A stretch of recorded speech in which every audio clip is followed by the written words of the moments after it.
day, everyone. I am Gladys Dividis, 28 years old, a teacher here in the Philippines. Currently, I am working now as a private school classroom teacher in one of the private school here in the Philippines. I am a degree holder or diploma holder on special education. As a passionate educator with almost 3 years of teaching experience, I am eager to expand my professional horizons by participating in the Teach in the US program. This opportunity represents more than just a career move, it aligns with my commitment by fostering a global citizenship quality education.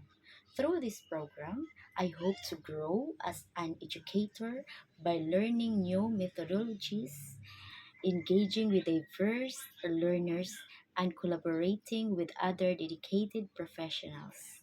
In return, I am I aim to share my own cultural background, teaching practices, values that promote respect, inclusivity, and excellence. Ultimately, I see this experience as a way to both give and grow, to bring value to the US school community while deepening my own understanding of global education.